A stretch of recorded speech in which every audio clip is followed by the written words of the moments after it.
कन्हैया मित्तल भी इस वक्त हमें ज्वाइन कर चुके हैं, उनके पास हम चलेंगे। कन्हैया मित्तल जी, हरियाणा में तो इस वक्त बम बम हो रही है भारतीय जनता पार्टी की, आपसे शुरुआत करूं, इस मौके के लिए कुछ तैयार किया है क्या आपने?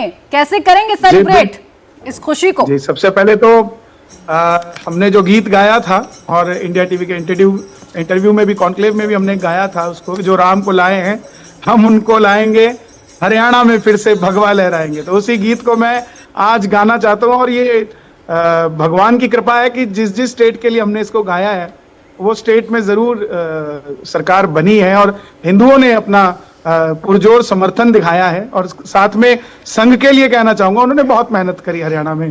कन्हैया जी, पूरी भावुकता के साथ में आपने बिल्कुल सही समय पर सही फैसला ले लिया। कांग्रेस जाते जाते बीजेपी का रास्ता फिर पकड़ लिया। नहीं, मैंने बिल्कुल भावुकता में फैसला नहीं लिया। मैंने सनातनियों की सुनी और मैंने लिखा था सनातनियों की सुनेंगे और सनातनियों को चुनेंगे। अब देखिए, JNK के अंदर कोई दूसरा धर्म जीत गया और विकास हार गया, और हरियाणा के अंदर सनातन धर्म जीत गया और सनातनियों ने मिलकर काम को किया। तो सभी को मैं समर्पित कर रहा हूं ये गाना। जो राम को लाए हैं हम उनको लाएंगे, जो राम को लाए हैं हम उनको लाएंगे, हरियाणा में फिर से नायब ने लावांगे, हरियाणा में फिरते ओ भगवा लहरावांगे।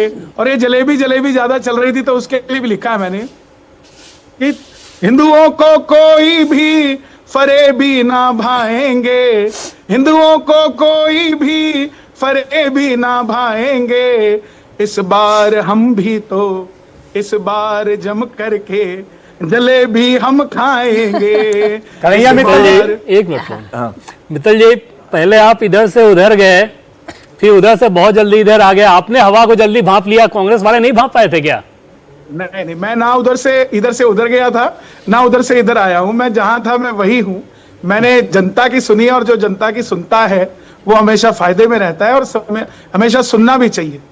आपके समर्थक कुछ कहना चाहते हैं और आप उसको दरकिनार कर इधर उधर हो जाएं तो उसका कोई बेनिफिट नहीं है। मैं तो सोच रहा था खुद कि इनको भी राम जी की धारा में बहा सकें, इसलिए इनसे बात की जाए, लेकिन उसके बाद फिर ये बात बोलना कि अयोध्या में तो नाच गाना हुआ था, तो सनातनियों के हृदय में वो बात लगती है और फिर सनातनी बोलता भी है। अच्छा, क्या ये जो आप कह रहे हैं ना, भगवा की आप बात कर रहे हैं, भगवा लहराने की बात कर रहे हैं कि अक्रॉस ऑल कास्ट सबने हिंदू बनकर वोट किया, क्या आप ये कहना चाह रहे हैं?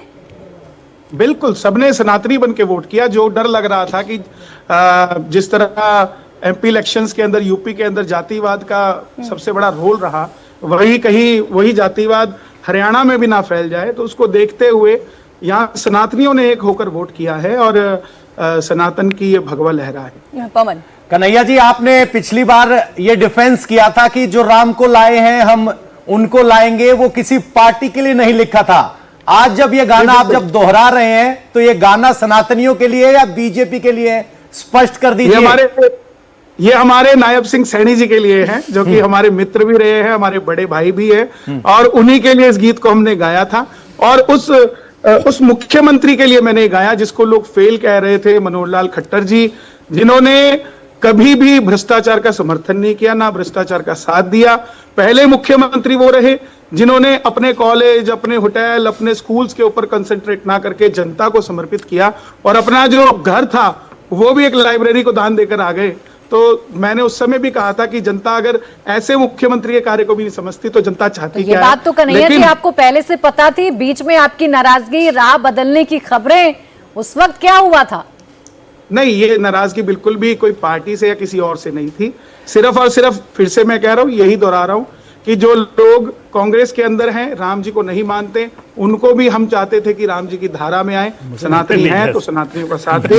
इसके अलावा जो मीडिया ने बातें उठाई कि इलेक्शन लड़ना चाहते हैं, पंचकुला से लड़ना चाहते हैं, ये लड़ना चाहते हैं, वो लड़ना चाहते हैं, ऐसा कुछ भी नहीं। आप गायक तो अच्छे हैं ही, मौसम वैज्ञानिक भी आप अच्छे रहे। मुझे लगता है हरियाणा के इस इलेक्शन को सबसे पहले आपने भापा है। मेरे ख्याल से फियर ना पूरी भारतीय जनता पार्टी के जितने भी समर्थक थे उन सब में था कि क्या इतना ले पाएंगे। हाँ बिल्कुल। बट ये जो फिगर्स है ना, 48 का फिगर, अभी हम 48 पे खड़े हैं, हम 48 का फिगर 2014 याद दिलवाता है। तो हरियाणा के अंदर उससे पहले भारतीय जनता पार्टी का कोई जनाधार नहीं था और एक मोदी सुनामी आई थी एक तरह की, थी और आप वो देख रहे हैं 2024 के अंदर फिर से रिपीट हो रहा है, बिकॉज दिस वाज नॉट इसका एक्सपेक्टेड। मतलब यही है ना कि चाहे जात के नाम पर भी वोट अगर पड़ेगा तो भी वोट मोदी के नाम पर होगा। क्योंकि ये बात रिपीटेडली हमने 24 के अंदर भी बार बार यही बात हो रही थी डिस्कस कि जो भी प्रधानमंत्री मोदी को वोट करता है ना वो कास्ट लाइंस को रिलीजियस लाइंस को डिवाइड करके वोट कर रहा होता है, तभी गुड गवर्नेंस के बारे में बार बार उठाई जाती है। लेकिन मेरा सवाल तो ये है कि अगर ये सुनामी थी तो दिखाई क्यों नहीं दी, इतना साइलेंट क्यों था? ये साइलेंट सुनामी कैसे हुई कन्हैया मित्तल जी?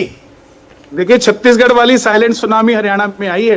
वहाँ भी जनता अरे को उनको छोड़ तो के दिखाई दी ना, उनसे ये सवाल नहीं पूछा जा सकता। उनको तो अच्छे से दिखाई दी, तुरंत भाग के आगे गए। जिन्होंने कैंपेन नहीं, देखिए, मैंने हमारा हरियाणा नॉन स्टॉप हरियाणा, ये उनके लिए मैं 13 दिन हरियाणा में पैदल चला था जी। और सनातनियों को जोड़ने के लिए चला था। मैंने वहां देखा कि कहीं पर भी किसी के अंदर जात पात को लेकर किसी भी चीज का मतभेद नहीं था।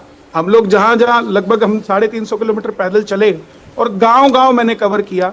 मुझे किसी भी गांव में ये नहीं दिखा कि मैं एक बनिया हूं और सामने वाला कोई दूसरी कास्ट का है तो वो कोई मतभेद कर रहा है। तो मुझे तभी महसूस हो गया था कि इस हरियाणा के अंदर कभी भी जातिवाद को लेकर काम होगा ही नहीं, और जो जातियों में बांटने की बात करेगा। अच्छा, वैसे उसको भी कहीं ना कन्हैया कहीं जी नुकसान होगा। देखिए, कलाकार की कोई जाति नहीं होती, कला ही उसकी सबसे कलाकार बड़ी की- जाति होती है। तो कलाकार की इसलिए अब जाति सबसे नहीं पहले होती, आप लेकिन जो है कलाकार का राम जन्म को नहीं लाए होता। हैं, अब इस बार राम के नाम का भजन होना चाहिए। जी बिल्कुल, हमने आज एक भजन रिलीज करना है, मैं रावण जलता देखूंगा, आज शाम के लिए हमने बनाया है। ये अभी 3-4 घंटे क्योंकि- पहले गाकर सुना रहे हैं। जी जी, मैं आपको सुनाई देता हूँ, और क्यों ना हम इंडिया टीवी पे लॉन्च कर दे। हमने 2 बजे करिए, इसको रिलीज करिए। करना था। हम आप श्री गणेश कर दीजिए। जी, आप यहीं पर इसको चलाएं। आप सुनिएगा, बहुत अच्छा हमने इसको लिखा भी है, और आप पहले एक्सक्लूसिवली है इंडिया टीवी पर ये सॉन्ग। हमने ये दोपहर के बाद लॉन्च करना था, लेकिन अभी कर रहे हैं। प्ले करिए प्लीज।